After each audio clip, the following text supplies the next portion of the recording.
second draft, Dragonshire is our map, so we could very easily see an Azmodan here, Todd, and we could potentially see the Virtus.pro go down that entire path, building a composition around it, but then does Newbee realize? They're already banning out the Zeratul, pretty common first ban, no surprises there.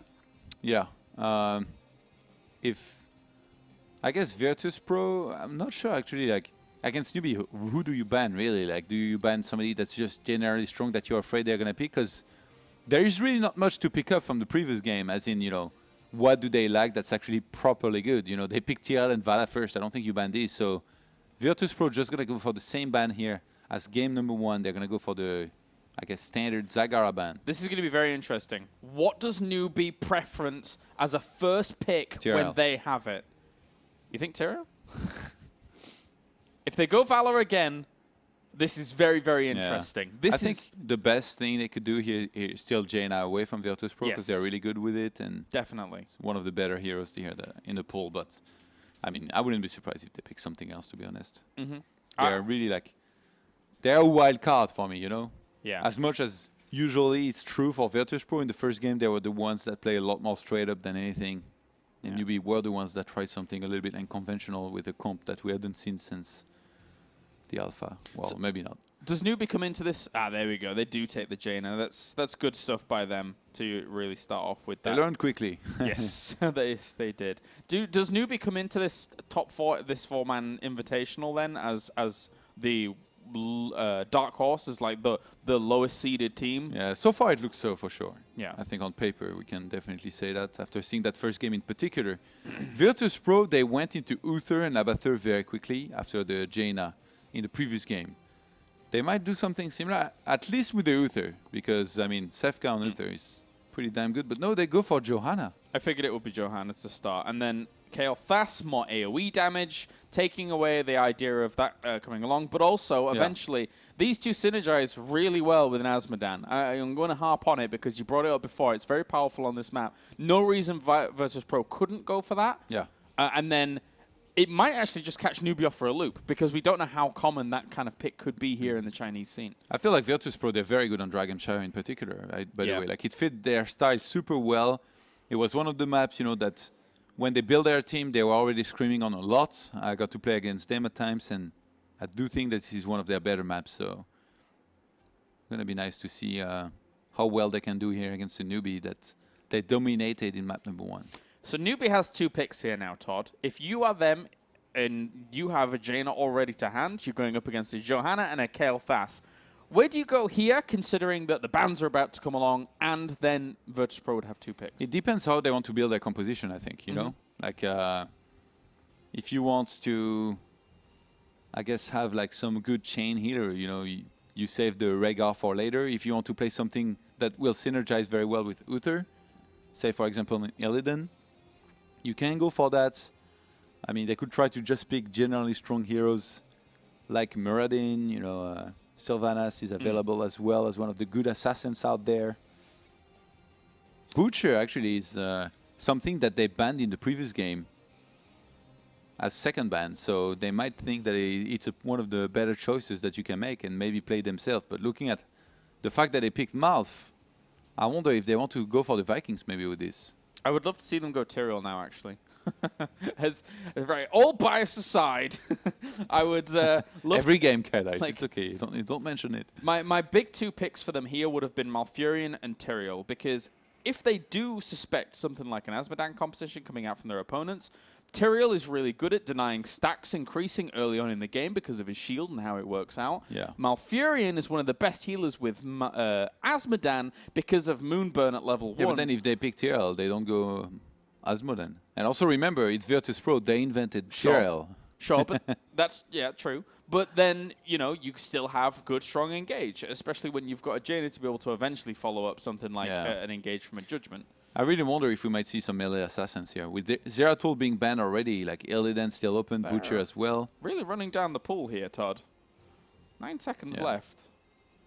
They probably have to pick something. There you go, Tyrael. Okay. Makes sense. Virtus.pro's banned now. And I mean, against this comp, they really don't have to go for Azmodan now. They can just change it up a little bit. I wonder if Newbee really saw it coming, or if they just kind of felt like going for TRL themselves. Do you think they knew? I think it's a bit. I think as much as I wanted to see TRL from them because of my thought process before, I think they just went for it because it's maybe more popular in China than my thought process. At least you admit it. I can go with that. I'm okay. Judgment with or not? Hopefully, I guess it depends on the comp, right? Yeah, yeah. But hopefully this game, I hope that they do Actually, go judgment. no, it doesn't. They won't go judgment. just sanctification all the way. But look at this. Interesting. Ah, yes! Ah, ha, ha, ha. Well done. But then again, you wouldn't necessarily need Tyrael and Malfurion if you were going to ban out Azmodan anyway. So why do you scream yes then? I don't get it. Because it kind of brings rise to the fact that they would understand that maybe, you know, if that were to come, whatever. And the point is that they kind of have the same thought process. They picked the heroes that were going to counter Azmodan, and then they bat him. Yeah. So why do you say yes? It doesn't make any sense, guys. Because in the end, the overarching picture looks good for that thought process. But you are right. Because it's the opposite. You are right. They could have just done what they wanted and then banned it out anyway. I don't know. The Sylvanas ban for me is interesting from Virtus.pro, actually. It's like, okay, Sylvanas has fallen off a little bit in European scene, but it's clear that in the Chinese scene, with Newbee picking up it in game #1 there, that it is still a little bit more prevalent. Obviously, it was Battlefield 132, so it makes sense, but... Uther, I wouldn't be surprised if you saw Tyrande, actually, from Virtus.pro. On this map, one of the more popular heroes that I've seen them use in the past and use pretty well as well. And they've already, I mean, they've got a pretty beautiful combo already here with Johanna, Kael'thas, and Uther. Definitely can combo that Tyrande with Uther super well, do the rotations between mid and bottom. Yeah. Ooh, Valor. Okay. So Virtus.pro's is just like an all-round go-to solid base of a team fight right now. Yeah. They're basically saying, we can beat you with a truly vanilla build. By the looks of things. I wonder what's going to be last, actually. Melee assassin, or specialist. I don't think they go double healer here ever. Maybe double tank, but they're really not the team that I see going as double tank unless they want to get like some hard engage, like say a Noob and TRL usually. Now, like, they're the ones that are up against the TRL. So Muradin's going to be picked here. They got some pretty good engage. Muradin Falstad could be good here with this comp now. Nah, against an Uther, not so much, I feel. What? Get ready for ETC, that's what I say. Get ready for triple tank, because it's China.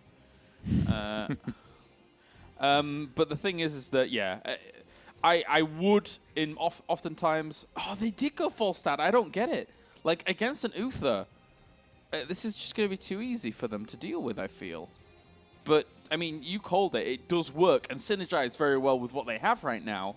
I just feel that Virtus.pro is going to be like, right, seen it, done it. I don't think Newbee quite realized that Virtus.pro, literally, I'm not kidding you, invented TRL Falstad. Like, yeah, they are the creator of it. Yeah. They actually like put down a copyright on it and everything. They were basically doing everything that Newbee was doing 2 patches ago. Yeah, like right now. Actually, it's so sad that we don't have player shots. Yeah. Because right now, Virtus.pro, they must be like, oh, well, I guess. They're like, okay, order food. Like, we'll be at the restaurant in 10 minutes. Like, we're hungry. They genuinely wrote the book on these tactics. It's pretty ridiculous, actually. But anyway, okay. You know what would be funny if, like, to get ready for this tournament, Newbee, they watched some VODs and they were like, let's watch who won the major league. And they're like, oh, this Team Arthas, they're pretty good. Like, they play TRL and Falstad. Like, this is brilliant. Let's use that. And then they go up against Virtus.pro. It's like, oh, different team. All right, who are they going to close this up with here? What do you think? Specialist, assassin, melee assassin, second tank. I think they should go... Well, specialist one. Okay. All right, let's get into it then. Game number 2 here for the Intel Extreme Masters Heroes of the Storm tournament, brought to you by Intel Iris Pro Graphics, as we have to the left-hand side 1 game up at the moment. It is Virtus.pro, and it will be BKB playing on Johanna once again. Kuni-chan is going to play on Tassadar. Unstable will be playing on Kael'thas, with Sevka playing on Uther. And finally, Andy Lendy will be playing on Valor. Then we have Newbee to the right-hand side with Aloof playing on Malfurion, Zinni playing on Falstad, X playing on Muradin, and then we finally have our other 2 players. Oh, I can't pronounce the names. I will blame you. It's all right. Playing Tyrael as well as Jaina. 5 mid here. Newbee really committing a lot to this. I think Virtus.pro is realizing they're going to pull back in range of the tower and nobody's going to die. But BKB took a lot of damage. Might have to go here from the start. He's going to portal. Tassadar already top. And the rotation is actually going to happen top here for... No, okay, just for Fastad. Of all the people for them to unfortunately focus down, Johanna's not going to be the one that would die off anytime soon. I think someone made the joke on the NA broadcast that, wait a minute, there's 3 Immortals on Battlefield of Eternity during one of their games. That's pretty good. Yeah. All right. Vala's going top for some reason. Rather than going bot and helping defending. Oh, I guess they're not pushing anyway.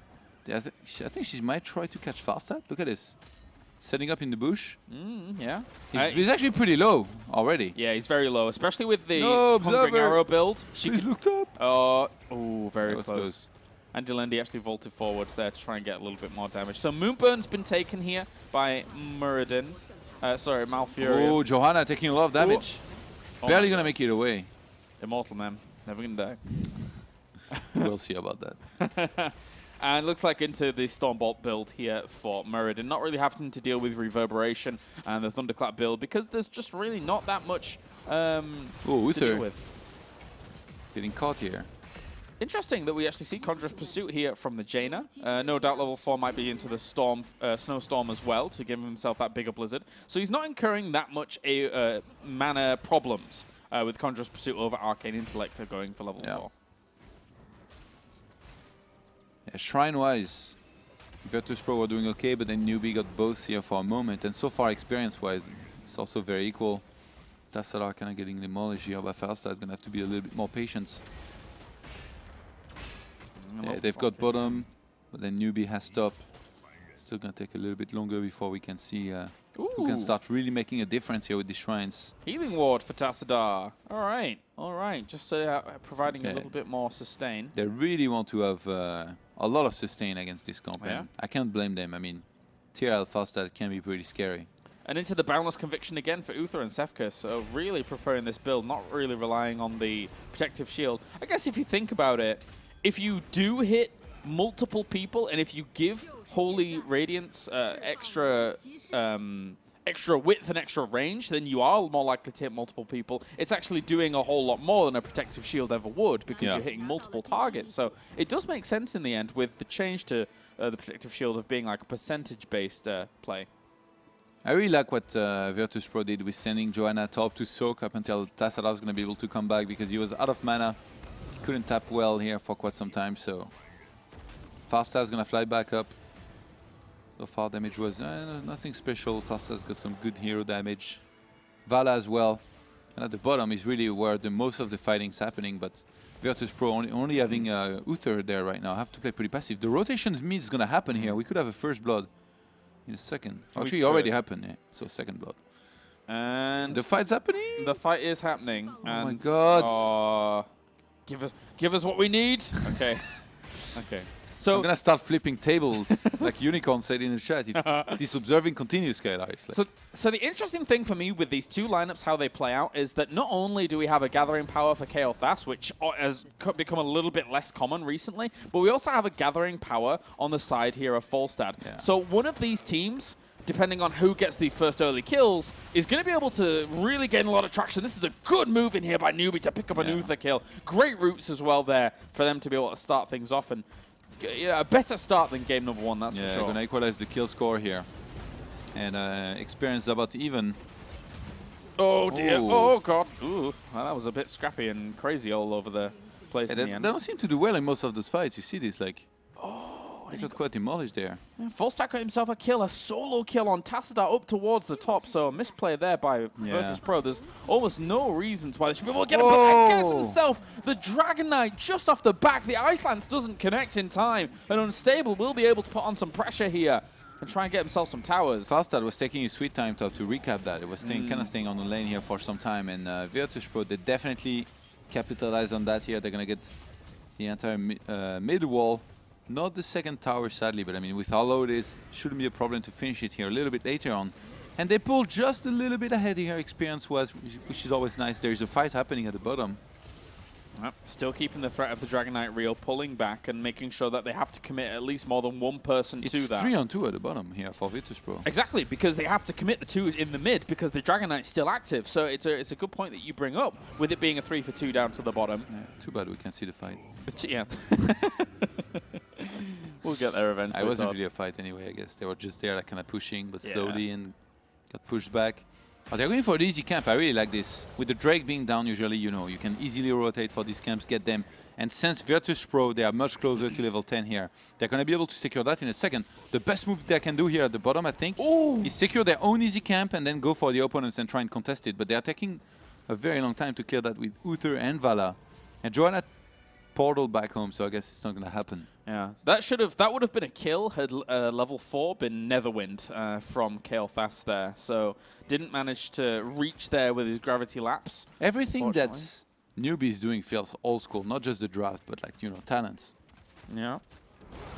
And wait a minute, what is that level 7 talent from Tyrael? Very rare we actually see that picked up. I can't even recall what it is, but for now, you have the level 10s kicking in, looking across these. Not really anything out of the ordinary. They have taken Judgment this time, Newbee, so they do have the opportunity to be a little bit more aggressive down towards the bottom. So this could still play out okay for them. It's 2 kills to 2 kills. They have done well keeping that even. Yeah, I think Newbee, with how the previous game went, I wonder if they actually want to get into those fights or if they're kind of, you know, lack confidence. It looks like yeah, they're playing a little bit shy, you know, they're just pulling back. They're 1 level behind here right now in a few experience. They're going to catch up. And I like that Virtus.pro here is respecting their opponents by taking Rain of Vengeance over Strafe. Taking Strafe is very greedy. Rain of Vengeance, you know, a little bit more lockdown, a little bit more follow-on.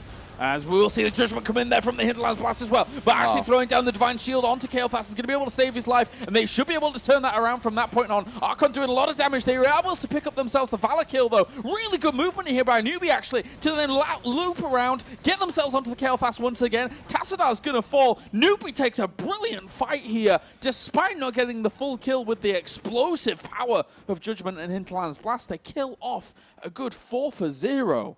Yeah, I'm a little bit surprised it went this well for them there. I guess Virtus.pro messed up maybe a little bit, you know, with the positioning and the way this was engaged.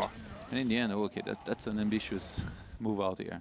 Needs to be careful. The level 7 talent on Tyrael is either Reciprocate or Zealotry. Reciprocate is the explosion on the shields. Okay. And Zealotry is the shield duration increased by 100%. Okay, I think it... I think he boosts the shield. Let's just agree on that. I think it's Reciprocate, but anyway, we'll assume and do whatever for now. Level 13's coming in for them. They have the Dragon Knight, which is nice, and they will be able to kind of, actually, so far, not really do anything with it. Oh, they got themselves some towers, which is okay, and then a few towers did end up dying off to the bottom as well. Once their level 13s come in. Why is Muradin waiting to pick his talent? Not 100% sure. I guess he's deciding between Thunderburn and Burning Rage. Sorry, Thunderstrike and Burning Rage. Yeah, Newbee, they've got some good momentum here going for them. Yeah. Actually, if this Kael'thas stays alive for a very long time, No and spell shield. Oh, they need to break up. Oh my god, the Drake expired here. Yeah, if Kael'thas, both Kael'thas and Falstad, if they get some stacks on their Gathering Pyre, it's going to be dangerous. Blessed Shield naturally into the Rain of Vengeance there as well. They're able to lock them down very quickly and get themselves a kill onto that Muradin. Newbee have to back off, I feel. Maybe, yeah, they'll get themselves a kill, but if they're not careful, they'll lose even more there. With Joanna being able to pull them on back, I feel that they had to disengage with the Malfurion having died off when he did. And they're going to lose another 2 members for that. They may be even losing everybody, with Falstad sticking around for just a little bit longer than he should have been. He came back to do a 1-on-4 here. I'm not sure why. And behind this, Virtus.pro, they've completely equalized the experience here pretty much in a second. They can go and steal all of the camps off Newbee if they want to. They can go around, steal the hard camp, the Knights. They just have no sustain. Once Malfurion falls, what are you supposed to do from that point on in the 5v4? I don't think Malf is supposed to get hit by Rain of Vengeance and die before the fight, though. Bless Shield and Rain of Vengeance and just explode. That was pretty much the tale there of Malfurion. So Muradin on Spell Shields. And right now, Virtus.pro, they're just regrouping on their side of the map. They're going to be taking their own camp here. Easy camp first, probably hard after. Can go for 6 o'clock as well if they want to. Which right now is actually Newbee. He's investing some time in that. TR's alone top. The thing is, though, when we had that level 13 Dragon Knight come up after they'd done the 4-man wipe, did Newbee really do much with that Todd? Did they get something done? Normally at that, you would see like a fort die, something like that. They didn't really do much at all with it. Yeah, they went mid and, you know, kind of sat around getting hit by the fort. Didn't do too much. Drake got killed or expired, and then they were kind of left open, got chased down and killed. So that was a mistake. The classic overextension, you know? The classic throw. We've all been there. Or maybe not just quite yet. See, I'm joking. Well, Shrines open once again here now. Did you hear that Chinese voice? I'm enjoying the Chinese announcer. It's fantastic. But the thing is that at least they're even in experience, right? Yeah. So at least they are still holding their own, 6 kills to 7 kills. But the thing is that look at how well Virtus.pro presses the issue when they know that our opponents are away from these lanes. Yeah. Whereas what is being done elsewhere? A hard camp? They're losing so much for a hard camp. Kalthas only died in the start, right? I think he hasn't died in quite some time, so he must have some gathering power here, definitely. Some men just want to see the world burn, Kalthas, and he's one of them. Yeah, I think after that fight towards the mid, he definitely must have at least 3 stacks. Maybe even 4 actually now pushing on. Look at this. He's going to start the demolition here. Great iron skin there to be able to avoid that Storm Bolt and lockdown. Tassada's capping top. They might be able to get a Drake here, but Kalthas is the only one around mid. Imposing presence over over if they get engaged at the bottom, Virtus.pro, they're going to be in trouble. Oh my god. Oh, nice. Being able to block Kalthas. Very, very good move. Tassada was at top. He left them by themselves. They should have pulled back here. Yeah. Getting caught like this. Ambitiously spreading there. Ambitiously spreading. So, imposing presence over Stormform is something that's interesting for me on Meridian. Wondering how it's going to play out here in the end. But also, Tenacious Roots coming in is cool to see. And Tyrael, for most part, even at level 16, is sometimes still sticking around with the Blood for Blood, even in the EU meta at the moment. So, that will be okay. I think BKB really thinks he's immortal here. Oh, and apparently he is with Divine Shield, mate. Well, for now. He's chasing a little bit far out here. They need to be careful. But somebody who's at top, Tyrael is at top. So right now this 4 and 4 at the bottom. And they've actually popped the Tranquility to try and keep themselves just alive. Respawned. Uther is almost going to go down. Hinterland's Blast to try and secure the kill. You can't quite see exactly how he was saved briefly there, but in the end they managed to get themselves the kill anyway, and Tyrael enters the fray now. There's no way that VP can continue on down bot. Yeah, the hard camp at the top needs to be defended. He's going to go for an insta-cap here, and he's going to get it. Fast ads. Oh, brilliant. No Phoenix going to save that. And this time, they are going to have some serious pushing power. Good foresight there by Zinni on the full stats to just get up there very, very quickly. And this time, yeah, as you said, get themselves forts. Make sure you can try and capitalize off the back of this Dragon Knight, because Uther is down for quite a while. There is no sustain on your opponent's side is the thing. It's up to Kalthas here to try and poke them down and make sure that they can't press on as hard as they want to. Yeah, he's lost about half hit points here for now, so just going to kind of pull back for a second. Take his time. You don't want to lose that too fast. Every single hero in the game is up right now, and heroics-wise, it's about even. 2 for 2 missing on each team. One will be regained faster on Virtus.pro here, who actually, they're grouping up at the bottom. I think they want to push that keep. They know that they are going to lose that fort top. They realize that Newbee isn't really pressing the issue for a full kill. They're just looking to play out the short game. So trading a keep for a fort, this could be perfect for them. Yeah, but actually, they're going to have to evacuate before, yeah. So they lose the fort top. This guy might be caught here at the top, X. He needs to be careful. Good for them to base when they did. Really good. They could have just sat up there and been stubborn. If you're stubborn in that situation, you're going to be behind. But they were. Newbee's closing in on 20 much faster. Yeah, they're doing really well. They're doing really, really well. Fast as nearby. They might engage here with Judgment. And he would really be the target here. Kalthas is the big target for them if they can get him. But again, with Uther still having Divine Shield as well as Cleanse. If they get Kalthas before the fight even begins, I mean, it's just Christmas, you know, they're supposed to win the fight no matter what. So that's going to be the goal almost every single time. But with Uther and Tassadar, it's supposed to be pretty hard, close to impossible. They've done it before, though. Yes, that's how they really kind of snowballed that situation in the mid with that Kalthas kill prior. So now that I think about it, Kalthas probably doesn't have any gathering power stacks because of that kill at the moment. I'm trying to think if that was actually before or after that fight. that actually happened towards the mid. But regardless, look at this. The observer is looking at Hinton and Best. Yeah, I'm reading out what he does. Yeah, and now we're gonna check out all the talents again on the second one. Look, there we go. We have them at the bottom. And there's a fight going on, mate, but anyway. Okay. Oh, so now I'll check those again. Newbee really playing it slow. I'd wish they, you know, just soak lanes, get their knights, and get 20 before they engage again. Farstad went top to get just that experience as well. And I think they're just going to do that. But actually, fully realizing what's happening, look at this. Virtus.pro, they're closing on the keep. These guys, they have some serious guts, man. They do, they do. There's a lot of AoE damage actually in BKB's build as well. It's the Blessed Hammer and then with Burning Rage as well. And because Johanna sticks around for so long at the front, she's very powerful. Nexus Blades! Nexus Frenzy even, I should say, sorry, for Falstad with this build. Of course, you got Giant Killer. Yeah, but very interesting. Okay. The double hardened shield at the front actually is going to give a lot of tanking power. You know, if Farstad behind this can do the damage with Tranquility, and even Jaina gets in there and doesn't get targeted down, this could do a lot. But remember, there is a lot of sustain. There is a lot of sustain here on the other side with the Uther that can pretty much save anybody. They went for the healing ward. At least they've got Blink on Malfurion as well, which will keep him a little bit more safer. That's actually become really, really important in the recent times, especially when he's not taking Ice Block and being quite greedy with his healing at level 13. Having Blink at level 20 is very important for Malfurion in that situation. Okay, oh, there's Blinking! Tries to get themselves a Valor kill, but throws down the Divine Shield in time to be able to get out of that. He tried to go for the Cone of Cold, but I think he's taken over Explosion over Cold Embrace. Oh, they got him. Numbing Blast even, I should say. And that Hunterland's Blast was able to finish off the Kael'thas as well as Johanna going down. So Vala was the one that got Divine Shielded, right? Yes. Yeah, because that happened, it left Kael'thas kind of exposed, and he was mispositioned. He was way too close to this, so Muradin jumped on top of him, kind of chased him, and then Tira went in. And I mean, you get a snipe like this, it's always going to be really good.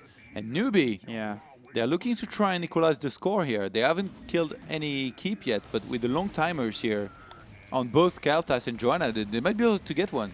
I barely saw a Numbing Blast, so I'm wondering if it was cleansed and then the Divine Shield went down on Valor then. But so I'm a little bit uncertain as to level 16 talent here on Jaina. For me, it's normally Numbing Blast, but we'll find out as this game continues on. They're putting on a lot of pressure here, and why on earth not? They've got themselves the Kael'thas to kill. They've got themselves the Johanna kill. Very difficult for them to actually stop against that. Newbee really applying the pressure now with this keep kill. Yeah, very well done. And still 45 seconds on the Drake here. They're going to go to bottom and secure that keep, or that fort rather, as well.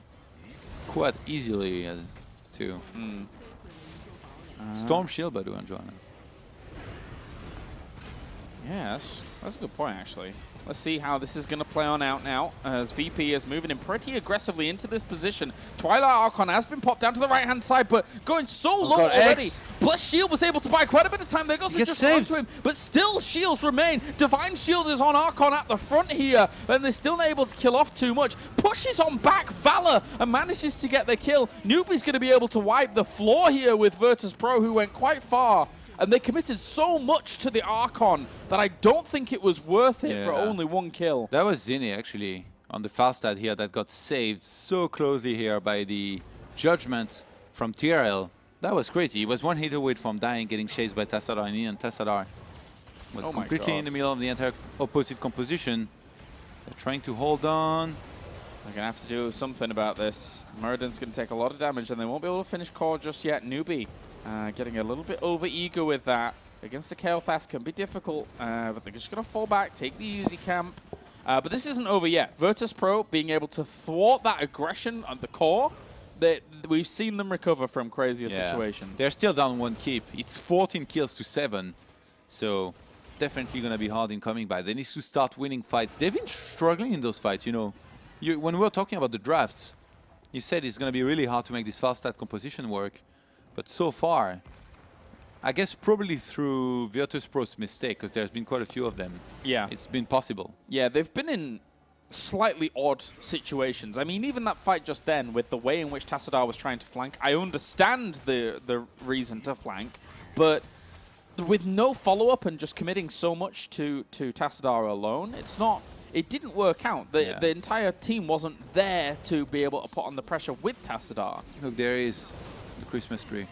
Yeah, Christmas tree. He's a nice guy, but that's the Betrayer skin. You need the Master skin with the new mount. It's beautiful. It's beautiful. Oh, there is a fight actually about to happen in here in the middle. Both teams grouping up.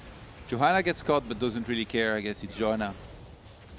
Vala and Kalthas is really the two heroes that need to start placing themselves better in those fights, because I really think that's where Virtus.pro has been lacking positioning. I think she used Storm Shield as well there, so they're going to have to wait about 40 seconds or so before they can really engage again here, Virtus.pro. This might be a Drake in a second. No, they're going to defend. Oh, they need to go back. Kalthas and Tassadar went back to defend against the two camps that were pushing hard. And right now, Falstad is actually quite far. Yeah. He's not flying it. I don't think he has it. Oh. Okay, there we go. And it's a little bit too late, unfortunately, for them, as they lose the material very, very quickly. It was locked down in a precarious position. Now Virtus.pro is on the pursuit. And they managed to actually land the Rain of Vengeance onto him, but he's going to blink away there to go to safety. But Muradin's taking big damage. The blink in here from Jenya to try and do some damage. There's the Interlance Blast as well, but it hasn't killed anyone just yet. BKB falls back slightly with Kuni-chan onto the right-hand side in the Archon form, looking to focus down Falstad, but can't continue on. For Newbee, played a really good defensive game there with the rotations of heroes at the front to make sure nobody died. Yeah, that was actually an overeager blink forward here by Kalthas. I think he almost died because of it too, but Sefka did a good job of keeping him alive. I think if he hadn't done that, they might have been able to better chase and kill, but no, there was like a turnaround, it got awkward, and in the end, Virtus.pro, they evacuated themselves against the Newbee that were wanting to disengage too. Oh. Falstad, I think he's going to get it if he doesn't get interrupted. Yeah. There's the reach come into play. That's a save, I think. Oh no! Doesn't affect that, but they don't manage to get it. X at the bottom. He's actually he jumped. He jumped at 6 o'clock. He bought so much time. He bought so. And they are not chasing him. Vala is actually right now at the bottom. They need Vala back. They need everyone back at this point. A 22-minute Drake here is gonna take down the core so fast. At level 23, this could just actually ravage this position. Of course, they're playing it slowly. They just want to chip away, but if they'd have found an opener here very quickly through the middle, they could have just gone to the core and right-clicked it, but it's not going to be the case just yet. I think they were thinking about it, but they were like probably thinking it's too risky. They might die if they went for it, so they're going to go for the keep instead, and it's already actually kind of damaged. Looking for keeps now, and they're going to do a lot of damage here. Tassadar's going to have to be made invulnerable, but at the same time now, the blink out there from the Vala to try and keep herself alive. They will continue on forwards, still getting themselves a keep, so regardless of what happens from this point on, Andy Lind is going very low. He's taking damage from the Drake. They're actually being cleaved on down there from that. Root comes in, doesn't really hit anybody at the moment here from Virtus.pro, but it actually catches some members on the very, very edge of it. And Muradin's gone quite deep. It looks like he's going to end up falling to all of that pressure, but manages to be saved just at the very last second. And this Drake is just wrecking. Oh my god, they lost so many hit points. Falstad gets out of there. Muradin still super low. I don't know why he didn't go back. He's actually going to go down. Newbee here overextending their welcome. And no! Double kill. The Falstad as well as Tassadar go down, but BKB going to try to rival this front position for quite a while. Still tank on up what he can. Here comes Sefka. BKB's been doing a good job, but in the end, it's always the assassins that get engaged. Iceblock's going to be used. Blink, maybe? No, does it not cool down? I think she had it. Yeah. And Jaina go down as well, so almost everybody died here eventually. And Newbee, they're still one whole level ahead. Stuck around for too long. Stuck around. The thing is that the way they're getting the temples, the way they're getting the shrines is really cool, and the way they're getting the Dragon Knight is cool, but once you stick a Falstad in the Dragon Knight, you lose a lot of the burst straight potential in those team fights. I think Johanna keeps on Virtus.pro should be in there, and on the other side, either Muradin or TL. Oh, definitely, yeah. Definitely. Maybe even the Muradin, considering that they have to couple up Judgment with Hinterland's Blast to get full effectiveness. Yeah. He did do a lot of damage. Oh, yeah, of course. The Drake, but still. Yeah, yeah. But the thing is, they're going to contest? They're going to contest the easy. Whoa, they're really actually clashing down there. They're going to be able to take it, I think. And that's actually going to create a big pushing force here at the bottom with the double easy camp. As the shrines come up here. So they might choose to push just a little bit and then go for the shrines themselves. But remember, if somebody goes top, he's leaving his team exposed. It was like a really sad gentleman's agreement there from Newbee. It's like, right, we're doing the hard camp. We really want that. I guess we're going to have to give you our easy camp there. Otherwise, we'll be divided. As, well, at least the easy camp gets obliterated by the sledgehammer talent that we're seeing from Muradin. I think that's hitting for like 1,700 damage now, thanks to the storm bolts hitting from the prior talents onto other members. Fasta's running low. Oh my god! Oh, the blast shield! Full stat! Very close to death. Barrel rolls out of there. Divine shield onto the Valor, trying to kill off, trying to get the finish. Vala's manages to get it because of the shield onto her. And manages to even get out as well here. This could be opportunity for Virtus.pro to be able to round things out. Newbee are doing very, very well in this game, but they lose 2, all thanks in part to that Divine Shield onto Valor to go as deep as she did. Brilliant move. She was definitely behind in midline, bursting everybody down. 2 heroes are down now for Newbee. The core's been getting targeted down. And that's going to be it. That is going to be it. That is going to be GG for our first series of the day, with Virtus.pro being able to take the 2-0. It looked a bit shaky in that game for Virtus.pro there, with Newbee really pulling it back. But in the end, Virtus.pro take the win.